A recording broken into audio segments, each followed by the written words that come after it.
Thank you very much. I'd just like to compliment the codependency and recovery, the way you manage this big group. I think I might be quite intimidated. So thank you so much for your service, everybody. It's fantastic.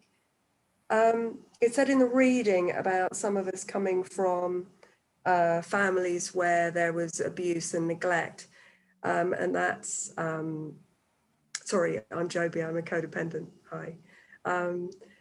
That's very much my background. I don't have any memories of my life before the age of 6, but I can tell you that we moved countries 3 times before I was 4 years old. We moved home 8 times before I was 16. I was at boarding school from around the age of 10 or 11. My brother was at boarding school by the time I was 6. There are no photos of me as a child unless there's somebody else in them. There is no photos of me as a baby, although there are some photographs of my brother as a baby. My parents were, my dad is an addict, he's an alcoholic, he's a gambling addict, he's a sex addict. And he is unreliable, unpredictable, mercurial. And my mum is a perfectionist. She's a person who is judgmental. She's a hypochondriac. She's dissociated. She's an adult child. And so I grew up in an environment where, which was unsafe. I think I'll just say it was unsafe. And I was terrorized, and I was in complex PTSD. I was in freeze, very young. I have very few memories apart from when I was spending time with horses or dogs. I used to work all week in the summer holidays to get a riding lesson on a Friday night, and that was the center of my world. And I would say that's the only safety I experienced. I used to sit in the manger with the horses and just connect with them because I was just terrified. There was nobody safe in my house. When I was a few days old, my brother was punching me in the cradle, and he continued punching me as much as he could get away with my entire life. My family don't do emotions. That's what my dad would say. We don't do emotions. And, you know, if I went running crying to my mum, she would say, don't be a crybaby, or don't tell tales out of school about my brother's abuse. And so I grew up with no mirroring, no bonding, and yeah, in freeze.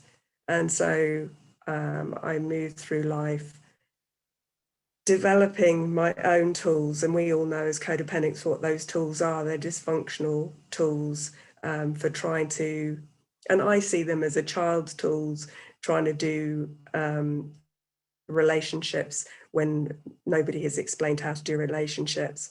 Somebody once said to me that I was, that it was like dropping me in Paris in a car and saying, drive to Rome, and nobody's ever taught me how to drive a car or read a map. You know, I just was totally unprepared for life. And my answer to that was to be responsible for everything, to try and control and manipulate everything, to avoid any form of intimacy. Sort of isolation and avoidance were my my watchwords. So my first relationships, my first friend who I met at the age of 3, apparently, she was my only friend at the time. And this is part of my codependency, is to have one friend and they become my everything. She became my everything. I took on all her interests. And we were friends until I was about 9, when another girl came along who, for whatever reason, she seemed more attractive to me. So I dumped my first friend, and took this next one. And that's a pattern for me.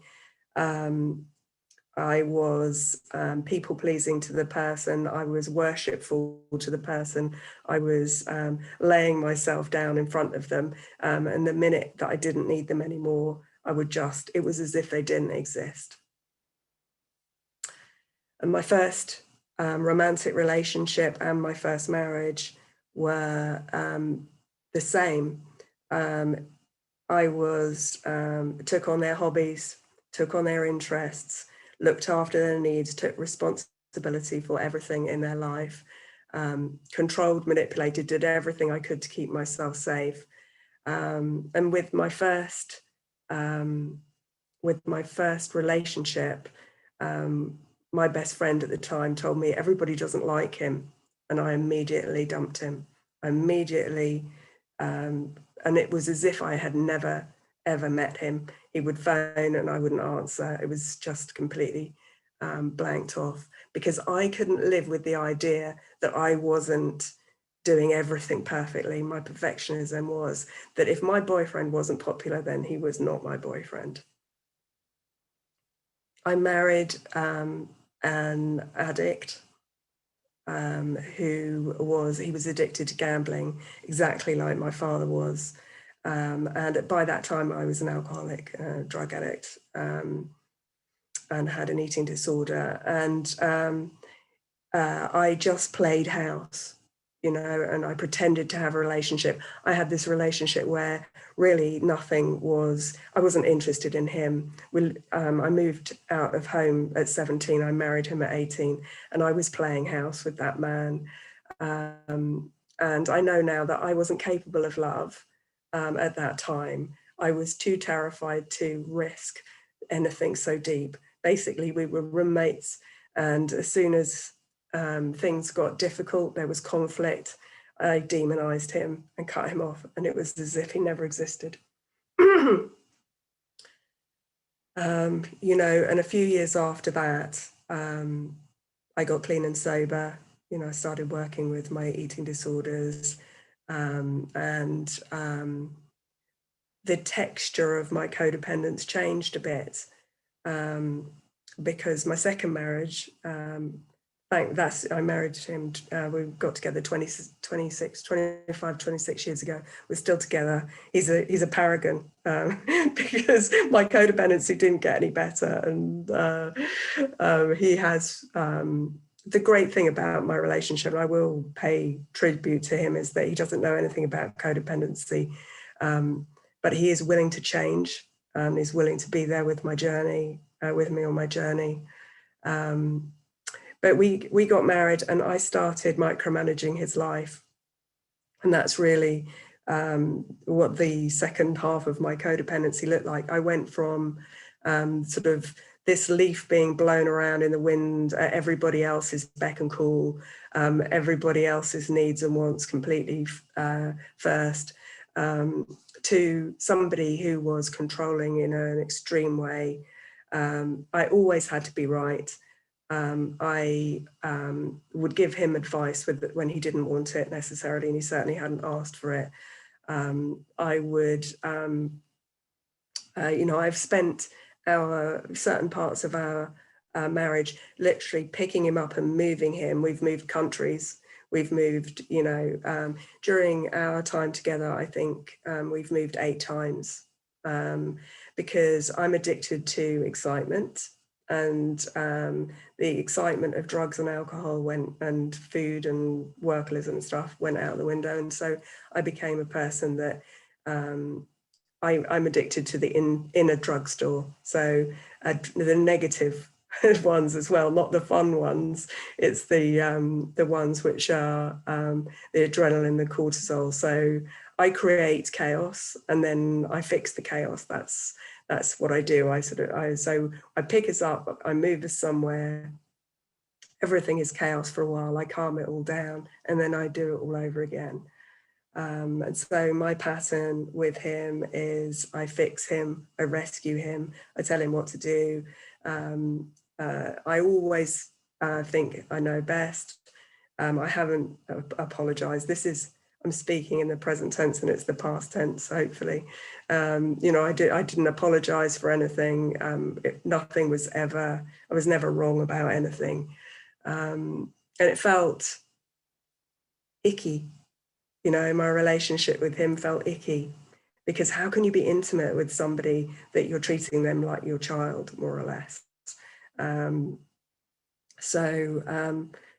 But it's not just the romantic relationships. In work relationships, I've been in business with a couple of people through the years, and my pattern with that is to be full on in a new business, creating chaos as always, and high on the adrenaline of a new business, and then to get into conflict. It's not always I'm not always the one causing the conflict, but the minute there's conflict, which I can't tolerate, demonize them and leave as if they didn't exist. Seeing the patterns here. I've done that twice in recovery relationships. In recovery, what I have experienced exactly that same pattern. My first sponsor, who was getting a bit too close to drugs for my liking, just demonized and left. A close recovery friend who wouldn't use a business of mine, and I felt awkward in meetings, never returned his calls. Another recovery friend who we did some work on a meditation course, and she, looking after her own needs, decided that she couldn't move forward with it. Guess what? Demonized and abandoned her. So, I mean, I could go on and on about that. I think my relationship with myself is probably worth mentioning.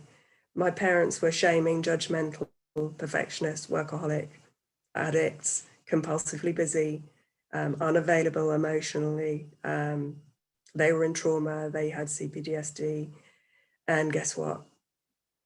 I continued, as it said in here, exactly those same patterns in my own relationships. So that was my step one, really. I got to CoDA, and the first thing I heard was the in recovery and in codependency and recovery, the differences. And I think the first one I related to was the last one, where it says, when nobody wants to, thank you. When nobody wants to do it, then I volunteer. I'm the first to volunteer, and I thought, yeah, that's me, and that was the least of it. And I looked at the patterns and characteristics, and I went through those and established the most glaring of those. And when I got to step two, I'm not sure if this is exactly how everybody does it, but this is how I did it, is I took the most painful, excruciating, embarrassing, hideous ones of those patterns and characteristics, and I made them my own in my own words. And I described that as insanity. And I'm just going to read a few of them. Demonizing and abandoning. I think you're going to know that that's one of mine. Avoiding intimacy by pulling people close and then pushing them away. Controlling people by offering unasked advice and manipulating. Gossiping. Zoning out and disassociating. Taking care of other emotions, taking on others' emotions. Rescuing, fixing, taking responsibility for other people. Not being able to be wrong, not being able to apologize, always having to have the last word. I could literally go on with this. This is my step two insanity. So the first thing I did was I wrote a list of what sanity might look like. I wrote down things like communicating, compromising, having needs, speaking up, waiting to be asked, being wrong sometimes. So things like that. Those things probably would look different today. I've had bottom lines and and boundaries for a long time. So they might look different, but the, you know, my step one, I realized I was powerless over others, that all these things were doing me no good. They're the insanity, and the sanity might look something different to that. And today I might say it's the patterns of recovery would look like sanity. So that was the sanity, the insanity that I was going to be asking a higher power to remove and to restore me to sanity. But a higher power had always been an issue. My parents sent me to first a Catholic school, we weren't Catholics, and then a missionary school, we weren't missionaries. Neither one of them, as far as I'm aware, stepped in a church other than on Christmas. Or my mum sometimes did the church flowers if she was trying to impress the neighbours. So I didn't know what to do. My current higher power looked a lot like my mum and dad, and it says it in here.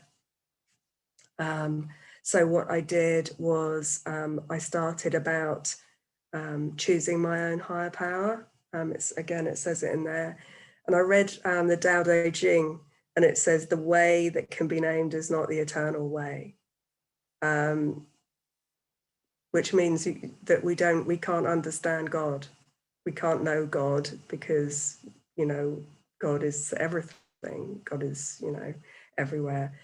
And so for me, I have since then called it the great mystery, because it is surely a mystery to me. And the more I think about it, rather than feeling about it, the less I understand. So I kind of took myself back to being a child, and I asked myself, if I was a 3-year-old and nobody had told me that what a higher power was, I'd never been to the church where they told me it was vengeance and blah, blah, blah. What would that look like? So I drew a picture of a higher power, and it was the sun and the sea and the palm trees and some rabbits, and I can't remember exactly what it was, but it was beautiful and it was honest and it was authentic. And after that, I wrote across the bottom some things that a higher power, some qualities or assets a higher power might have. And I wrote protection and love and kindness and safety and empathy and warmth and loyalty and stuff like that. And that began this journey of my higher power. And after that, I started to write on a daily basis lists of things that my higher power had done for me before I got into recovery, the dangerous situations that my higher power got me out of, the addiction, you know, the getting myself in risky situations late at night, not, you know, good friends that I have, the roof over my head, money in the bank, these types of things. I just wrote lists and lists for days during my step 2, just trying to connect with the presence of something in my life that I had denied, ignored, because I came from a family where nobody believed in anything, least of all each other. And I didn't know how. I didn't know how to believe in anything. I didn't believe in myself. I didn't believe in anything other than I knew that I needed to have somebody greater than myself looking after my life, because I couldn't do it. And then I spent some days writing lists about the people I'd seen in the rooms who were getting better and how they told me that they hadn't been able to do it themselves. Again, just a tool to try and hook into a belief in a higher power, because for me it was so difficult. I kept going back to this disbelief, this purposeful disbelief. But I was still afraid to trust my higher power. I got this idea, this powerful, loving, beautiful, sunshiny beach of a higher power, but I still didn't know, how do I hand over my will and my life? How do I do that? And my sponsor suggested to me that I do one thing a day, hand over one thing. If there's like 150 million things that happen in the day, I don't know how many things happen in the day, but just one of them, just try one thing, you know, trust that my higher power will get me to work safely. Trust that my higher power will, you know, just one a day and see how that went. Small things, not big things. And I did that. And slowly I started to see the small miracles that were happening for me. The parking space that I'd get because I said, please God, can I have a parking space? You know, those types of things. Looking for miracles, shifting that perception from disbelief to wanting to believe, because this is what step 2 is about. It's like we came to believe. It's a process. We didn't believe, we believed. No, we came to believe. I have had for a long time a practice of two-way prayer, and some people will know it and some people won't know it. It came from the Oxford group, who are the precursor to recovery, and I write down my higher power. Please help me with the fact that my husband won't shut the cupboard doors or whatever, and then I write as if my higher power, I use my intuition to connect with what my higher power's words would be. And that is really helpful for me, because I'm one of these people that I'm like on an elastic band of my higher power. Sometimes I'm really close and sometimes I'm really stretched far away. And the prayer is a really good way of connecting. I have a God box. Everybody knows about my God box. I'm a very shame-based person. I can be very easily triggered into shame and shame spirals. So whenever I'm on my way in, I give myself to my higher power. I write down all the things that I feel afraid of and shamed of, all the thoughts that are negative, all the things that I'm going off into, and I put them in my God box. And every time the thought comes up, I just say, no, you've given that to your higher power. And during the day, I have a kind of little mini collaboration with my higher power, as if it's walking next to me. This great mystery is all around me, swirling around me, holding me in its arms. And I, you know, so if I'm afraid, I'll just say, you know, help me to get to the next stop on the bus, or help me to do the next thing. And if I do that, and when I do that, I feel like I truly do have a higher power that can restore me to sanity, and is restoring me to sanity. Because through the program, over time, my thoughts have become reframed. You know, I'm able to, a person who's perpetually negative, I can't remember who came up with the word, might be John Bradshaw, he said awfulizing. That's what my family do. They awfulize. Everybody's an arsehole, everybody's a crook, everybody's bad. And this is what I sort of took with me everywhere in life, gossiping, judging, criticizing people. And through my connection with my higher power and asking through prayer what the next thing to do, how to deal with this situation, my thoughts have changed. They really have changed.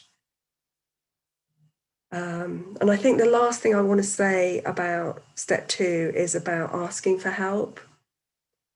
Because coming to believe that a power greater than ourselves could restore us to sanity, for me, I couldn't believe that anything would spend any time with this worthless person. I was unlovable. I was flawed. I wasn't making mistakes. I was a mistake. And so the first thing I started to do was I started to ask other people for help, because I felt like maybe somebody else who says that they're all those things, I can ask them for help. I can do outreach and ask for their help and guidance. And that allowed me to sort of segue into this idea of asking God for help, because it was hard for me to believe that an all-powerful being was going to spend time on me. But you know what? My friend Liz might spend time with me. You know, my friend Caroline might spend time with me and might help me. So that was a really important way of connecting with help. So I didn't believe anybody wanted to help me. And in fact, nobody had wanted to help me. But in recovery, my gosh, the hands have been outstretched to me over and over and over again. People have been warm, they have been kind, they have been present, they've held the space while I've been in excruciating pain. And it's like reparenting. You know, I go into the CoDA rooms, and it's like I'm allowed to make all those mistakes, and people will just be present with them. You know, they may say, you know, maybe try not to do that again, but they are not going to say, you know, that I'm a bad person. They're not going to say that I'm a crybaby. They're not going to say it's unattractive to be angry. They're not going to say any of those things in CoDA. And the boundaries in the meetings, I've felt safe for the first time in my life, sitting in a meeting and knowing nobody's going to tell me what to think. They're not going to tell me what to feel. They're not going to tell me what to do. They're just going to share with me their experience, strength, and hope. They're going to point me, signpost me to the literature, to people who know. I feel really blessed. I'm currently taking 5 people through the steps. I'm facilitating a step study group. You know, I do 2 different services in meetings, because for me it's really important to stay close. Because I can forget this stuff overnight. I can turn back into somebody who, you know, had to behave like that in order to survive. I believe today that I'm no longer surviving. You know, I'm thriving today, and that is Codependence Anonymous in action, the program in action. And very grateful to be here. Thank you so much for inviting me. I'm pretty sure I'm near the end of my time, so thank you so much.